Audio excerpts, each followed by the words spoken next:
আজকের পর্বে আবেগ, অপমান, অনুতাপ আর কৌশলের এক অসাধারণ সংঘর্ষ দেখা গেল, যেখানে সত্যজিৎ মুখার্জি অবশেষে নিজের অহংকার ভেঙে তটিনীর সঙ্গে কথা বলতে চান। পরশুরাম ফোনটি তটিনীর হাতে দিতেই ওপাশ থেকে ভেসে আসে, "তটিনী, আমি বাবা বলছি।" কণ্ঠে ক্লান্তি আর ভাঙন স্পষ্ট। তটিনী সংযত স্বরে জবাব দেয়, "হ্যাঁ, বলো।" তখন সত্যজিৎ স্বীকার করেন তিনি আর পারছেন না। কোর্ট, কেস, মিডিয়ার চাপ, সামাজিক সম্মানহানি সব মিলিয়ে তিনি ভীষণ ক্লান্ত। জীবনের এই বয়সে এসে তিনি শুধু শান্তি চান, আর কোনো ঝগড়া নয়। তটিনী প্রশ্ন তোলে, তবে কি তিনি অবশেষে বুঝেছেন অর্থ আর প্রভাবী জীবনের সব নয়?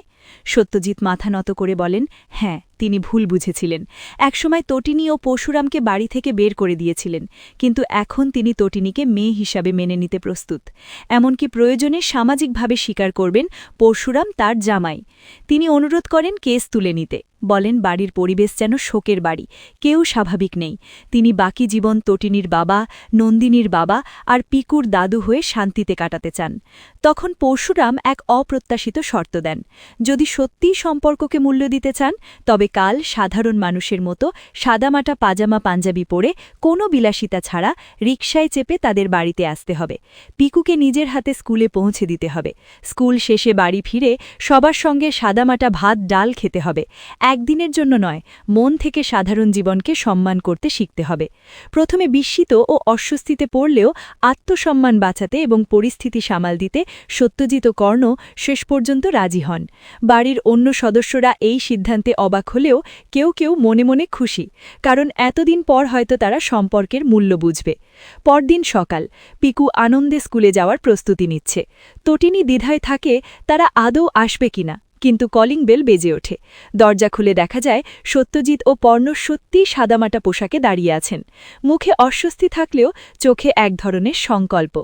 পিকু খুশিতে জিজ্ঞেস করে, কে বড় দাদু আর কে ছোট দাদু? স্কুলে যেতে যেতে গল্প শোনাতে হবে।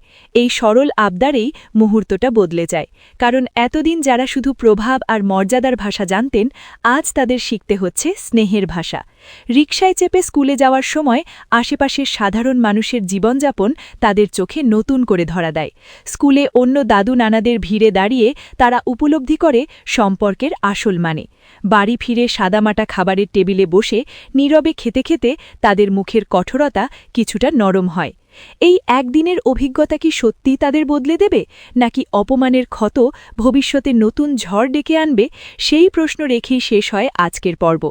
আর স্পষ্ট হয়ে যায় পরশুরামের লড়াই কেবল একটি কেস জেতার জন্য নয়, বরং অহংকার ভেঙে পরিবারকে মানবিকতার পথে ফেরানোর জন্য।